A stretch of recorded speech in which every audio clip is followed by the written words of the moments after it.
You know nothing, Jon Snow. You have to go back, bitch. Got a theory, could be Bonnie. Say that. You never say thank C'est pas faux. you. That's what the money is for. C'est bon, Loulou? The danger. I am the one who knocks. I think that I may be the voice of my generation. Bonjour tout le monde et bienvenue dans PIC TV, le podcast qui décortique les tendances et l'actualité des séries. Je m'appelle Anaïs Bordage et je suis avec Marie Telling. Bonjour Marie. Salut Anaïs. Et on est en studio. Oui. Ouais. On est très contente d'être de retour dans la même pièce toutes les deux. On ne sait pas si ça s'entend.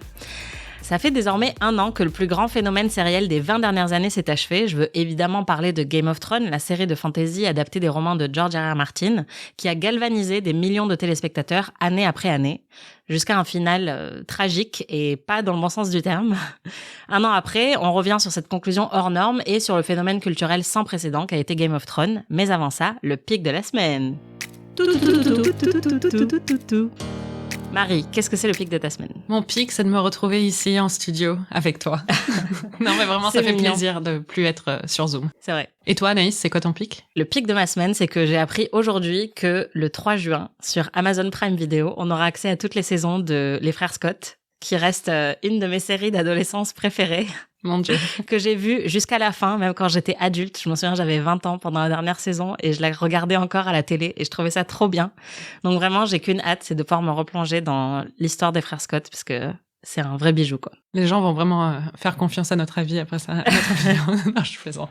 Non, franchement, c'était pas mal, hein, si vous voulez de la bonne tension sexuelle et des gens très très beaux dans Toujours. une ville fictive américaine, à l'ancienne. C'est très très bien. Mais bon, on va quand même parler du sujet du jour, de la semaine même, qui est la fin de Game of Thrones. Il y a 1 an, la dernière saison de Game of Thrones, qui n'avait que 6 épisodes, s'est achevée. Un peu dans le fracas, on va dire, un peu dans l'effroi pour certains. Je sais pas si toi, tu te souviens de où t'étais et ce que tu faisais quand t'as regardé le dernier épisode de Game of Thrones. Oui, on écrivait des recaps, toi et moi, sur Game of Thrones. Donc, à chaque fois qu'on voyait un épisode, il fallait le voir 2 fois, en règle générale. Donc déjà, j'ai vu le dernier épisode 2 fois. Je vivais à l'époque aux États-Unis, donc je l'ai vu en live, mais je l'ai vu toute seule parce que je voulais vivre cette expérience émotionnelle toute seule, sans avoir personne avec moi. Et bon, ça a été une grosse déception. Hein. Mais et toi, c'était En fait, moi, je me suis rendu compte que je me souvenais plus du tout où j'étais quand j'ai vu le dernier épisode. Ça m'a marqué parce que je me souviens qu'on a fait des recaps et tout, mais j'avais aucun souvenir de où j'étais et je me suis souvenu ce matin qu'en fait, j'étais à Cannes. Mais j'avais complètement zappé et c'est pour dire à quel point cette fin a été ratée. C'est que souvent, pour beaucoup de finales de séries, je me souviens vraiment non seulement où j'étais, mais vraiment dans quelle position, quoi. Enfin, j'ai l'image mentale de ce que je faisais et ce que je mangeais à ce moment-là. Et alors, le final de Game of Thrones, je m'en souviens plus du tout parce que c'était un peu nul, quoi.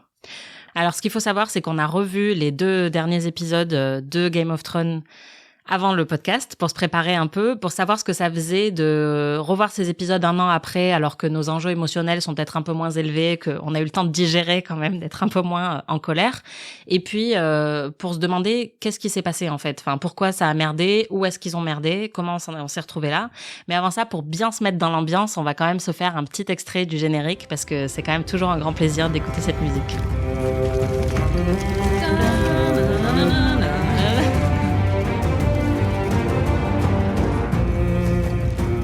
Bon, parce qu'en vrai, pour moi, l'élément le plus positif de cette expérience de revoir les derniers épisodes, ça a été la musique. C'était tellement un bonheur de réécouter la musique de Ramin Djawadi et c'est, je pense, peut-être ce qui est le plus réussi de ces épisodes de fin qui sont quand même pas terribles. Oui, parce que même à l'époque, je pense qu'on s'était dit que l'aspect grand spectacle, la réalisation était réussie. Et en fait, en le revoyant, ça me laisse complètement indifférente alors que la musique est toujours aussi plaisante.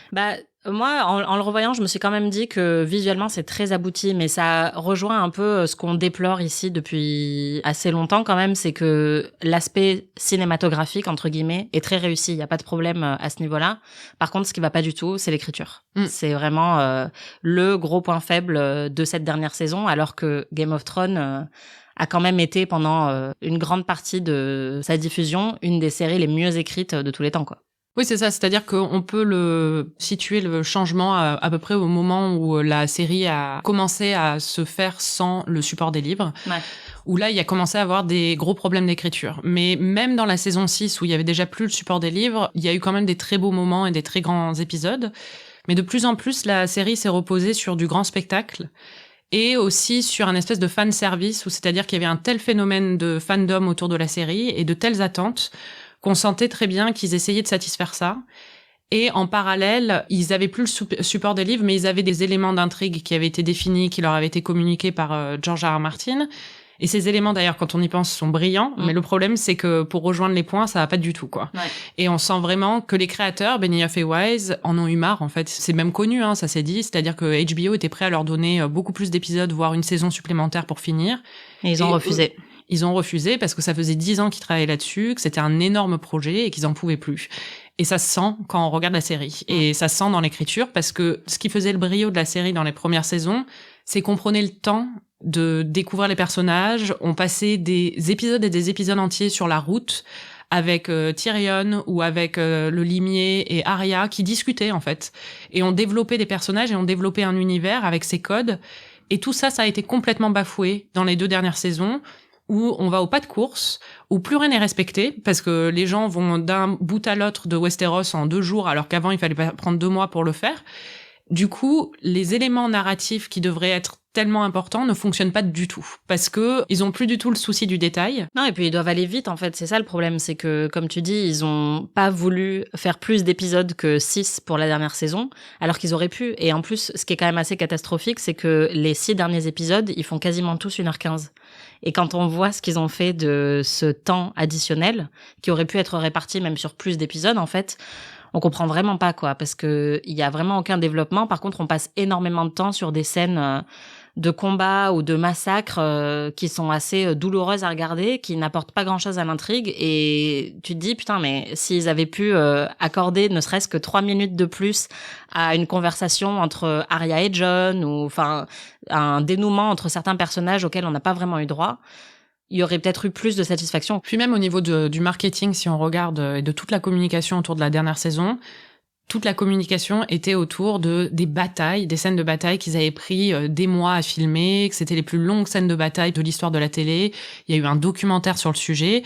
Et on sent vraiment que tout l'accent était mis, en fait, sur la prouesse technique que représentaient ces batailles, et pas du tout sur, enfin, ce qui faisait le charme de la série à la base, parce que le charme de la série, c'était pas les batailles. Enfin, les premières batailles dans la saison 1, on les voit même pas. Jusqu'à Blackwater, les batailles sont en ellipse. Et la réalisation n'était pas la raison principale pour laquelle on a aimé la série au début. Enfin, honnêtement, la série n'a jamais été particulièrement moche ou mal réalisée, mais la saison 1 était quand même beaucoup plus cheap. On le sait que le budget a vraiment considérablement augmenté après, quand la série a trouvé un succès phénoménal, mais au début, c'était plutôt une petite série, en fait. Et on y est resté pour l'écriture. On n'est quand même pas resté pour la réalisation. Oui, c'était une petite série. Il faut juste dire quand même que le pilote était le pilote le plus cher de l'histoire de HBO, mais c'était une petite série par rapport à ce que c'est devenu, où là, c'est devenu un espèce de blockbuster. Oui, et puis il y a les anecdotes sur, par exemple, la soirée de lancement de Game of Thrones, créée par HBO, était vraiment une petite soirée, c'est-à-dire que il raconte aujourd'hui, les membres du casting, que, enfin, personne s'attendait à cette soirée-là de lancement de la série, que ça deviendrait le phénomène que c'est devenu par la suite. Et à ce moment-là, il y avait d'autres séries HBO qui avaient été lancées, où le pilote avait peut-être coûté moins cher, mais c'était là-dessus que HBO plaçait énormément d'espoir.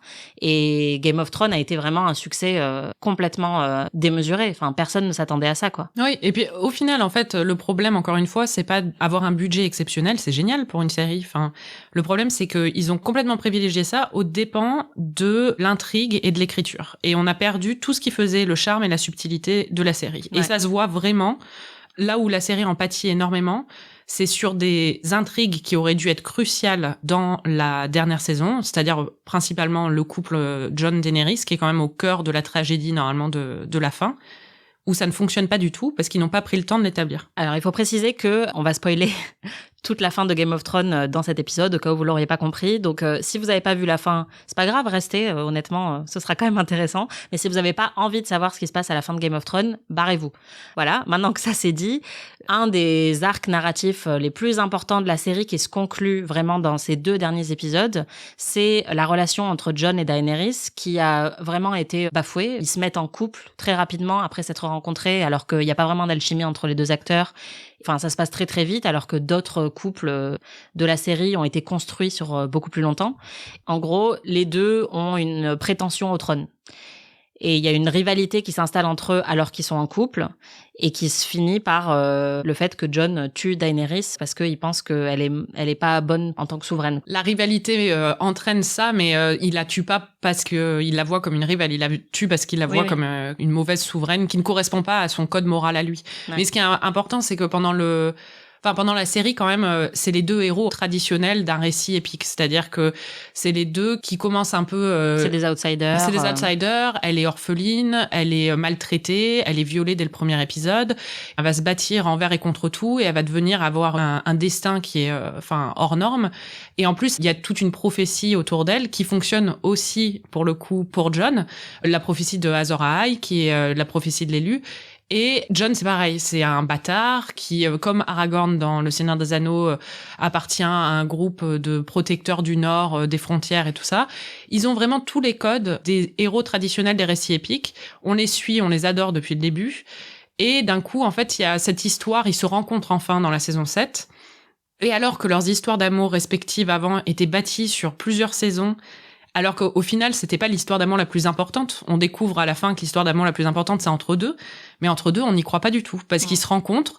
On n'a jamais de moment entre eux où il y a des vraies conversations, où ils sont en train de prendre leur petit-déj, par exemple. Ou même pas des moments comme ça, mais juste des moments où ils sont pas en train de parler du destin du monde, des dragons, ou des moments où ils vivent ensemble, où ils partagent des choses ensemble. Il y en a, mais il y en a très peu, quoi. C'est faible par rapport à tous les moments qu'il y a eu, par exemple, entre Jon et Ygritte, ou Daenerys et le mec avec le cul parfait dont j'ai oublié le nom. Dario, oui. Et Khal Drogo, quand même. Oui. Ah oui, c'est vrai. Ouais. Khal Drogo. Il y a vraiment un problème à ce niveau-là. Bon, il faut dire aussi, ça va pas être très gentil pour Kit Harington et Emilia Clarke, mais c'est deux des acteurs les plus médiocres de tout le casting. Alors le problème, c'est que en plus, quand on leur donne des dialogues qui sont franchement tirés de soap opéra, ça fonctionne pas du tout, quoi. Et on a du mal vraiment à croire en leur histoire d'amour, surtout quand cette histoire d'amour a un tel impact sur la série, parce que du coup, lui, quand même, pendant un moment, la soutient envers et contre tout. Et c'est le truc le plus George Martin de l'histoire que de faire un couple avec nos deux héros préférés, les deux héros qu'on pense vouloir finir sur le trône. Et d'un coup, ils vont s'entretuer, quoi. Et non seulement, il y en a aucun des deux qui finit sur le trône, mais ils s'entretuent. C'est le truc le plus cruel et le plus tragique qu'on puisse imaginer.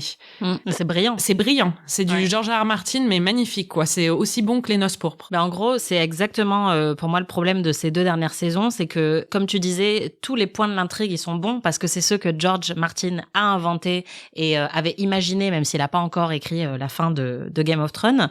Et c'est vraiment là qu'on voit juste que les scénaristes n'ont pas été à la hauteur et que pour relier un point A à un point B, ils ont pas vraiment trouvé la meilleure manière de le faire. Et le problème, c'est qu'il n'y a pas de satisfaction. Moi, c'est vraiment ça que j'ai ressenti en revoyant les épisodes encore là, même si j'en suis un peu plus détachée qu'il y a un an. Il y a une insatisfaction permanente en regardant ces épisodes et il n'y a pas ce qu'on appelle en anglais le payoff, quoi. C'est pas payant. On attend et généralement, un bon final, c'est ça qui fournit. C'est un payoff qui soit émotionnel ou narratif, qui est une logique, en fait, dans ce qu'on est en train de voir. Par exemple, dans The Leftovers, narrativement, tous les points sont pas mis sur les i, il y a plein de questions qui restent en suspens, mais émotionnellement, c'est satisfaisant. C'est-à-dire que il y a un point final, quoi. Dans Game of Thrones, il y a une fin narrative, c'est-à-dire que on a à peu près bouclé toutes les intrigues, ça, il y a pas de problème. Mais par contre, émotionnellement, on ressent pas cette satisfaction qu'on devrait ressentir. Et ça veut pas forcément dire une fin heureuse, parce que par exemple, le Red Wedding, les noces pourpres, c'est pas du tout satisfaisant, enfin c'est horrible, mais il y a un payoff, c'est-à-dire qu'on sait pourquoi c'est arrivé là, et en le revoyant aujourd'hui, on se dit putain, qu'est-ce que c'est brillant d'avoir fait ça, quoi. Et en revoyant le final de Game of Thrones un an après, on se dit pas du tout ça. Enfin, je sais pas toi, mais moi je me suis pas dit, tu vois, avec de la distance, en fait, c'était vraiment ça qu'il fallait faire. Ah non, mais moi ça m'a rendu ouf, quoi. J'ai trouvé ça encore pire un an après que quand je l'avais vu à l'époque, parce qu'à l'époque j'avais tellement envie d'aimer, parce que il y a eu un vrai sentiment de trahison chez les fans, qui peut paraître ridicule parce que c'est un truc, bon, c'est une série, alors les gens qui tweetaient en disant j'ai investi 8 ans de ma vie là-dedans et puis maintenant voilà ce que j'ai.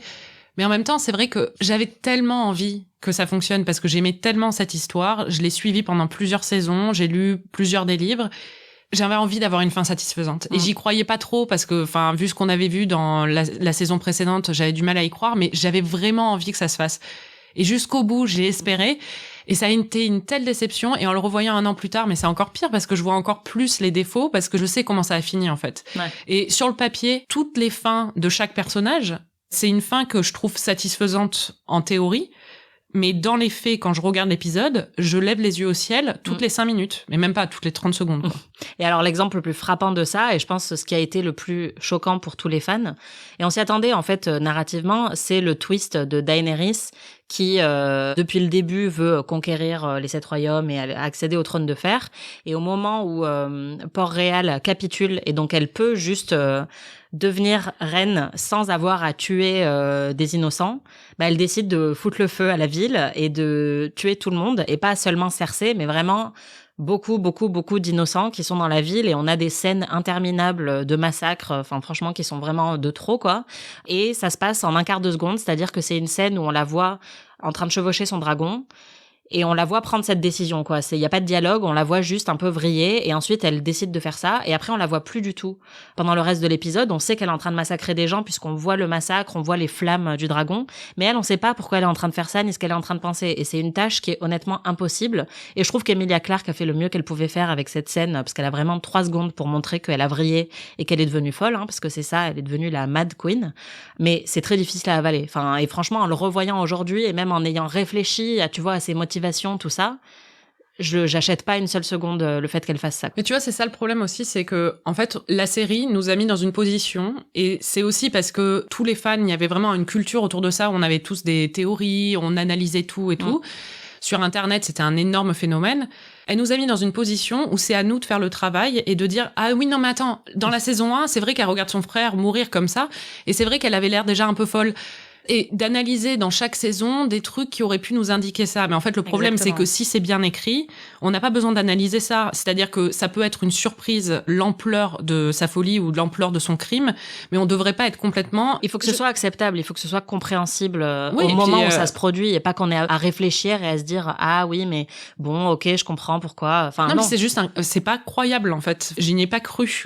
Et le fait qu'il comme tu dis, ne montre pas son visage pendant qu'elle commet ce crime, quand même, parce que c'est pas un moment où elle va brûler 4 personnes et après se dire oh merde j'ai brûlé 4 personnes, elle brûle toute la ville au Karcher au Karcher, c'est comme si elle était au Karcher mais c'est avec des flammes, le dragon Karcher, voilà, pendant des heures et des heures, on comprend parce que c'est vraiment toute la ville qui meurt, et à aucun moment on ne voit son visage quand même. C'est quelqu'un qu'on a suivi pendant 8 saisons, qui avait plein de dilemmes moraux à travers la série jusqu'à quelques épisodes plus tôt, et qui d'un coup on la voit commettre un génocide et on ne voit pas son visage, et c'est juste insultant au niveau de l'écriture parce que c'est feignant. Et du coup, on ne nous donne pas la chance de croire en ce qui se passe. Et je trouve ça vraiment, en tant que fan de la série, c'est révoltant. Je sais que c'est des grands mots pour parler d'une série, mais c'est non, vraiment... mais c'est fou de voir à quel point on a encore beaucoup d'émotions 1 an après, mais vraiment, je m'attendais pas, pareil, à ressentir autant de colère en ayant digéré. Et malgré tout, c'est vrai que c'est comme toi, j'ai levé les yeux au ciel, ça m'a énervé. Et en plus, avec tout ce twist, il y a quand même un discours qui a été très critiqué il y a 1 an et qui tient la route encore aujourd'hui, je trouve. C'est à quel point c'est quand même un petit peu sexiste, cette histoire, parce qu'au final, le message, c'est que les femmes sont incapables d'accéder au pouvoir, elles sont trop émotionnelles pour supporter le poids du pouvoir sur leurs épaules, quoi. Et en fait, Daenerys, du jour au lendemain, comme ça, même si, certes, on a eu des petits indices auparavant, elle est décoiffée, elle a les yeux bouffis, parce que forcément, si elle devient folle, elle devient aussi moche, En gros, elle est incapable de régner de manière décontractée et de manière juste, donc elle devient complètement hystérique, ce qui est ce qu'on entend à chaque fois qu'une femme est en campagne, en fait, pour accéder au pouvoir, que ce soit en France, aux États-Unis, avec Hillary Clinton, enfin c'est quand même un cliché récurrent. Oui, après ça aurait pas été un problème pour moi si ça avait été bien écrit, parce qu'au final quand même la série nous offre aussi des contre-exemples, c'est-à-dire qu'on a Sansa qui va devenir reine du Nord et qui pour elle est sûrement la meilleure monarque de toute l'histoire de la série, et on a quand même des exemples de personnages féminins qui sont très admirables et très héroïques et qui ont fédéré les fans.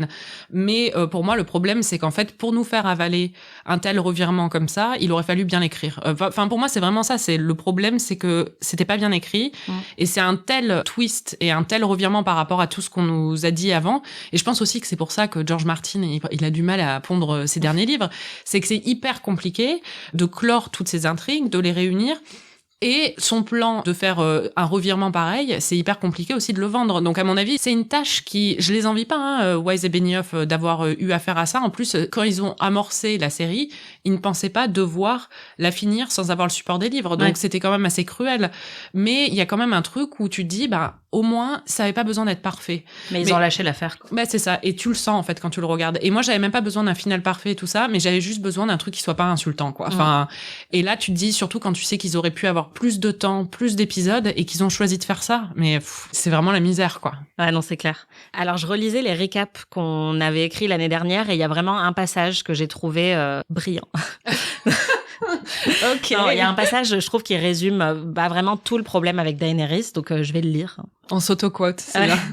On avait écrit, pour que ce revirement de dernière minute paraisse mérité, il aurait fallu que la série consacre plus de temps au deuil et à la santé mentale de Daenerys ces dernières saisons, mais surtout qu'elle s'intéresse à sa vie intérieure tout court.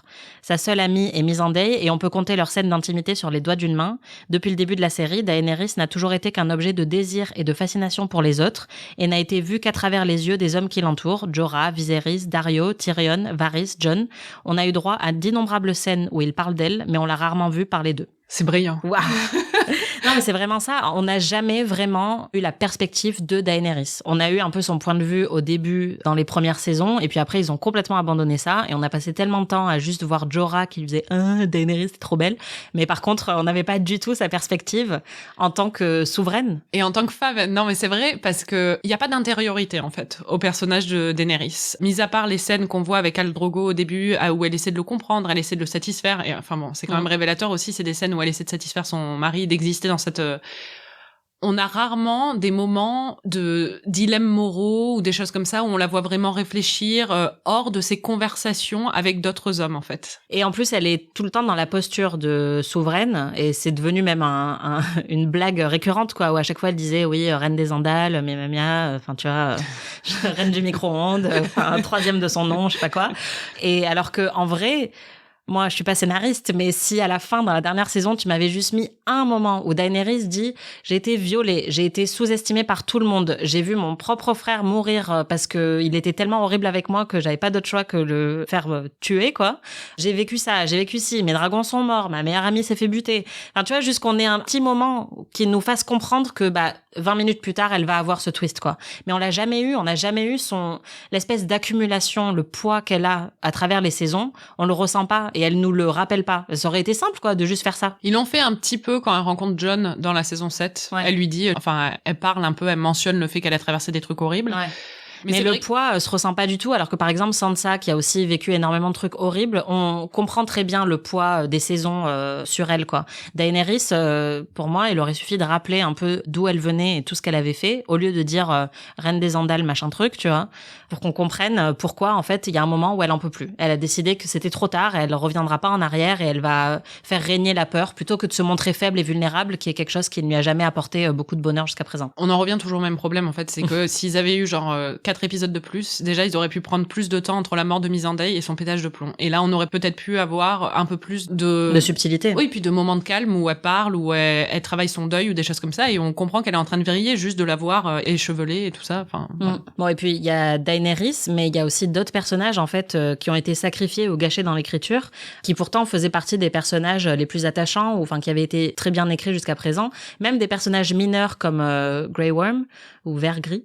À la fin, c'est juste un énorme connard, alors que, on a toujours été de son côté depuis le début, et il se transforme en soldat sanguinaire, alors que justement, c'était un ancien esclave qui prônait la liberté. Donc, il y a plein de revirements comme ça qui font pas du tout sens dans les derniers épisodes, mais bon, ça c'est vraiment un exemple mineur. Par contre, quand tu regardes Jaime, Cersei et Tyrion, les Lannister en fait, qui sont 3 personnages qui ont été extrêmement bien développés pendant toute la série et qui ont une trajectoire profonde et subtile, en 3 épisodes, c'est la cata totale. Alors pour moi, vraiment, en revoyant, je me suis dit Tyrion avec Daenerys, mais vraiment plus Tyrion encore, parce que Tyrion, c'était peut-être mon personnage préféré dans les premières saisons.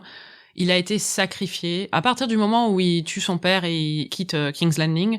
Vraiment, mais son personnage est devenu tellement mal écrit. C'est-à-dire qu'avant, c'était le personnage le plus intelligent et le plus fin de toute l'histoire, et là d'un coup ça devient un neuneu qui ne comprend rien à la stratégie. Non mais c'est vrai, il se prend, vraiment au niveau, c'est le pire stratège de toute l'histoire, alors qu'avant c'était vraiment le meilleur stratège de toute l'histoire. Et vraiment, il a aucun moment de rédemption intellectuelle ou des choses comme ça, il est vraiment utilisé comme un outil. Le pire, c'est ce qu'il fait dans l'avant-dernier épisode. Oui, le gros problème, c'est quand il libère Jaime, qui a été fait prisonnier, en lui disant que il devrait retrouver Cersei et pour qu'ils puissent s'échapper tous les deux, donc Jaime et Cersei, parce que Cersei est enceinte de Jaime. Ça aussi, ça a été une intrigue complètement foirée de la dernière saison.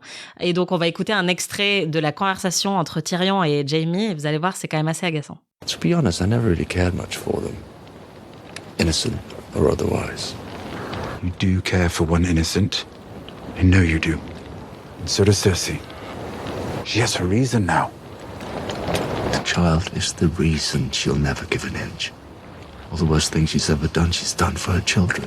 Donc juste, ce qu'on entend dans cet extrait, c'est que Tyrion, comme il sait que Cersei est enceinte de Jaime, il dit que maintenant, elle a une raison de vivre, elle a une raison de se battre et de devenir quelqu'un de bien. En gros, c'est un peu ça qu'il lui dit. Oui, parce que Cersei avait 3 enfants avant, on le rappelle, et elle était quelqu'un de super, vraiment. Elle balançait des enfants par la fenêtre. Enfin, elle était géniale. C'était une meuf ultra droite et morale. Vraiment, alors ça, pour moi, c'est un des moments les plus... j'ai levé les yeux au ciel tellement de fois en regardant ça. Tyrion n'est pas con, hein. Il connaît sa sœur.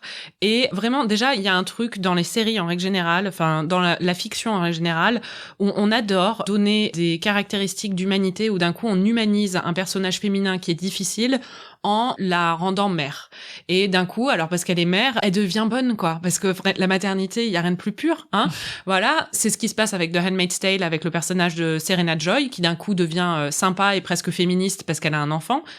Et là, Cersei est censée de nouveau avoir un cœur et de nouveau être modérée parce qu'elle va redevenir mère à nouveau. C'est ridicule. C'est-à-dire que Tyrion connaît Cersei, il la connaît depuis qu'elle est toute petite et qu'elle a voulu le tuer dans son berceau. Donc, à mon avis, il sait très bien qu'elle, étant enceinte, ne va rien changer du tout. Et le fait qu'ils insistent autant là-dessus, et que lui, du coup, il s'est fait en plus entuber par elle quelques épisodes plus tôt où elle a complètement arnaqué parce qu'encore une fois, elle lui a dit qu'elle était enceinte, elle lui a fait comprendre et il était là, ah mais elle a changé, elle est enceinte. C'est ridicule. Et c'est feignant. Encore une fois, c'est feignant. Ouais, et puis c'est vraiment le truc qu'on entend pendant 5 épisodes, c'est maintenant qu'elle est enceinte, tout va changer, elle est devenue sympa, alors que pas du tout, quoi. Et la maternité comme qualité rédemptrice d'un personnage féminin. Mais moi, ce que je voulais savoir, c'est ce que t'as pensé en revoyant là récemment les derniers épisodes de la trajectoire de Jaime, parce que on s'est beaucoup énervé sur la trajectoire de Cersei et notamment cette histoire de maternité. Je me souviens l'année dernière, mais Jaime, c'est un des personnages qui a eu une des trajectoires les plus intéressantes. Il commence vraiment comme un méchant sans cœur et puis il termine avec beaucoup plus de nuances et de complexité. Il y a un rapprochement avec Brienne dans les derniers épisodes. Et tout ça est un peu nié à la fin où il décide finalement de revenir vers Cersei, que du coup il l'aime encore alors que bon, il a quand même vu au fil des saisons à quel point elle était monstrueuse. Et ils meurent tous les deux dans les bras l'un de l'autre. Et surtout, il y avait une prophétie qui disait que elle allait mourir des mains de son frère.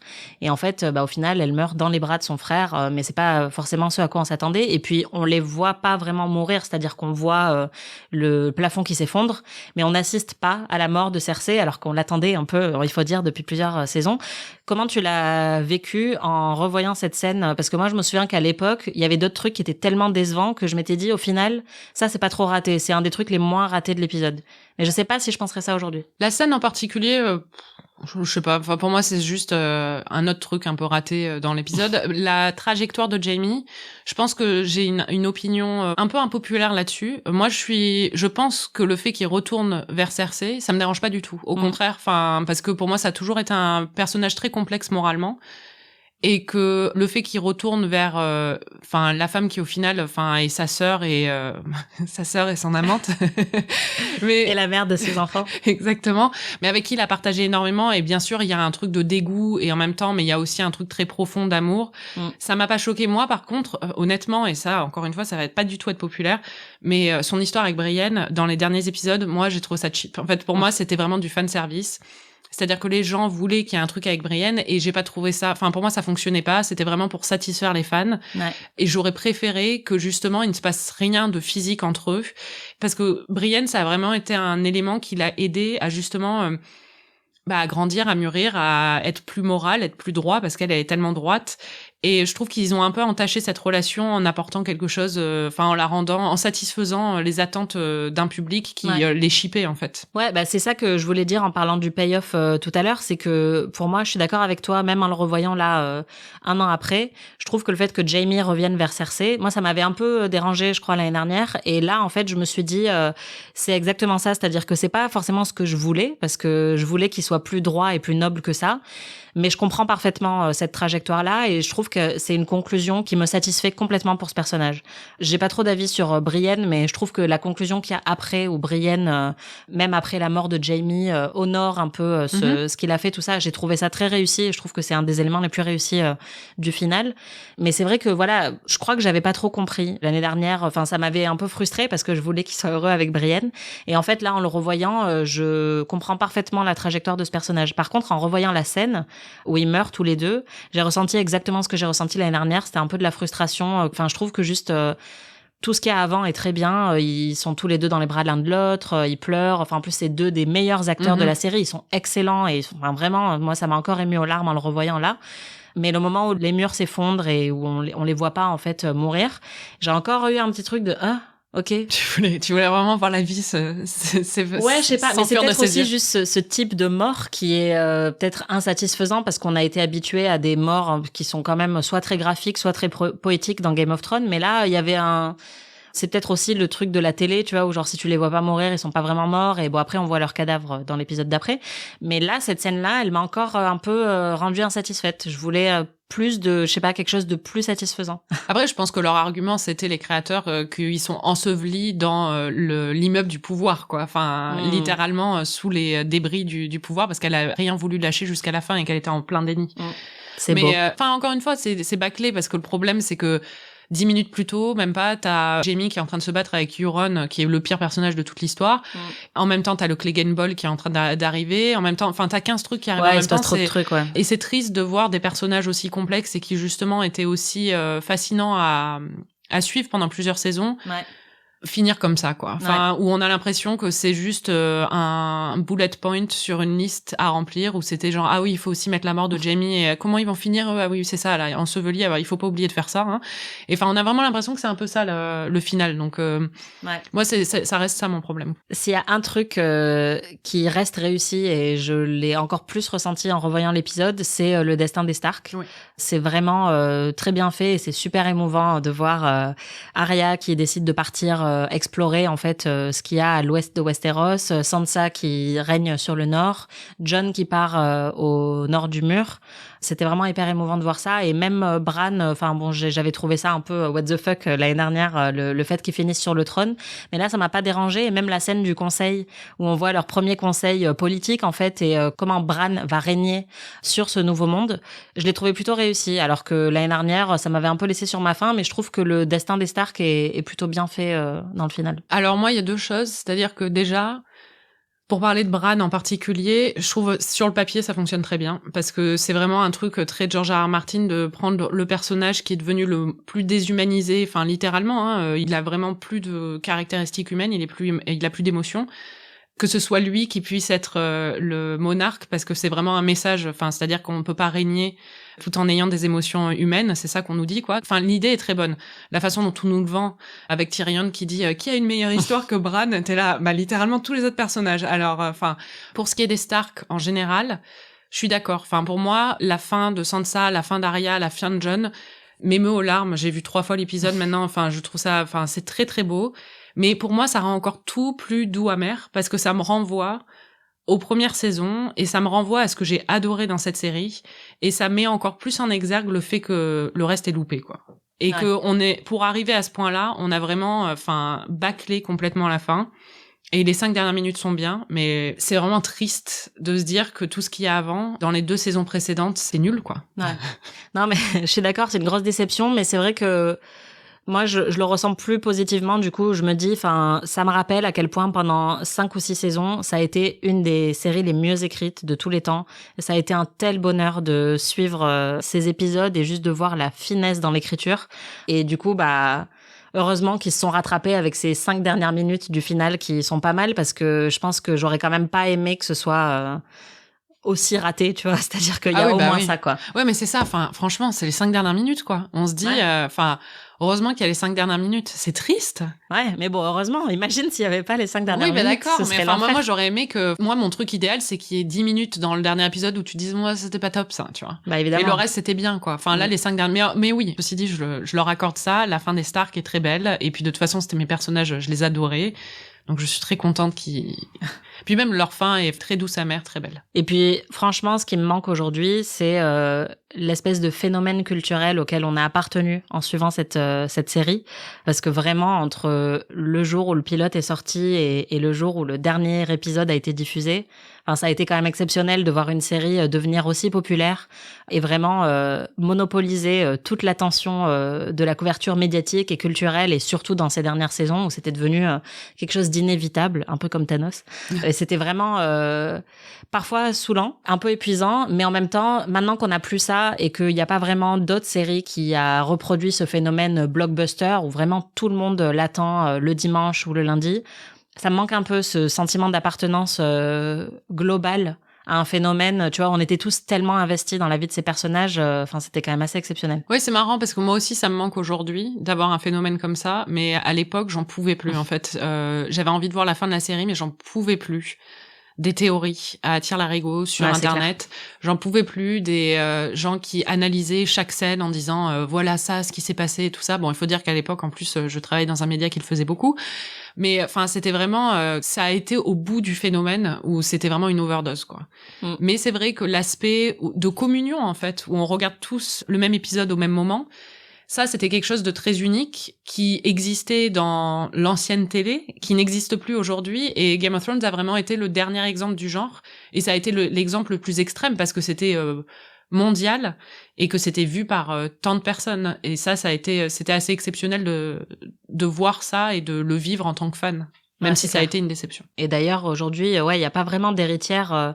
Non seulement parce que le paysage télé est vraiment éclaté, il y a beaucoup trop de séries, donc c'est impossible d'avoir une série qui va vraiment capitaliser toute l'attention comme Game of Thrones, mais aussi juste en termes de qualité, je trouve, et de world building, comme on dit en bon français. Il n'y a pas d'autre série qui a réussi à faire ça, quoi. À vraiment créer un univers. Et il y a eu des séries qui ont essayé, comme Westworld, mais ça s'est complètement cassé la gueule au bout d'une saison. Mais c'est vrai que la première saison, il y avait quand même un gros phénomène culturel autour, mais ça s'est complètement essoufflé. Et depuis, on attend quelle va être la prochaine Game of Thrones. Ça n'existe pas. Ah je peux te dire que toutes les plateformes y travaillent, quoi. Ouais, c'est clair. Mais bon. Tu vois, quand je me suis demandé où j'étais quand j'avais vu le dernier épisode et que j'étais incapable de m'en souvenir, ça m'a vraiment fait bizarre parce que, pour finir sur une note positive, par contre, je me souviendrai toujours d'où j'étais quand j'ai vu le pilote pour la première fois, quoi. Et c'était le soir de la diffusion, parce qu'en plus, je vivais aux États-Unis, donc je l'ai vu à 21h le dimanche soir. Et j'avais des amis qui étaient venus à la maison, on l'a regardé, on était un peu curieux, mais moi, j'avais pas lu les livres, donc je savais pas trop à quoi m'attendre. Et pendant tout l'épisode, je me suis dit, je sais pas si je regarderai la suite, c'est pas mal, mais bon, je sais pas si c'est mon truc. Et la scène finale où Jaime pousse Bran de la fenêtre, j'étais complètement accrochée, quoi. Et je me souviens comment j'étais assise sur mon canapé à Austin, au Texas, il y a 10 ans. C'est incroyable, quoi. J'oublierai jamais ce moment. Alors que le final, je me souviens plus du tout de ce que ça m'a fait. Donc c'est triste, mais en même temps, c'est quand même incroyable qu'on ait eu une série qui nous ait autant marqué pendant de nombreuses saisons, parce que je pense que toi c'est pareil, on se souvient aussi de où on était et ce qu'on a fait quand on a vu le Red Wedding. Et... Oui, ou bien la bataille des bâtards, je m'en souviendrai. Voilà. J'étais debout sur mon canapé, quoi. C'était vraiment... La mort de Ned, pareil. Moi, je me souviens, j'étais chez un ami. Vraiment, c'est des moments de notre vie qui ont été vraiment marqués par cette série. Donc voilà, le final, c'est complètement foiré. Et 1 an après, ça pique encore un peu. Mais... franchement, moi, ça reste une de mes séries préférées malgré tout. Moi aussi. C'était PIC TV. Merci Marie d'être venue dans ce studio en réel. Merci Anaïs. Et merci à vous, chères auditrices, chers auditeurs, de continuer à nous écouter. PIC TV, c'est un podcast à retrouver tous les 15 jours sur slate.fr ou sur votre appli de podcast préféré. Mais c'est aussi une newsletter à retrouver également sur slate.fr dès la semaine prochaine. En attendant, vous pouvez nous donner 5 étoiles, comme toujours. Vous pouvez aussi nous contacter sur les réseaux sociaux ou à pictvnewsletter@gmail.com pour nous dire si vous avez trouvé que le final de Game of Thrones c'était bien, si vous l'avez revu depuis, est-ce que vous êtes aussi dégoûté que nous? Est-ce que vous êtes aussi dégoûté que nous? On a vraiment envie de le savoir. Et en attendant, portez-vous bien. Salut!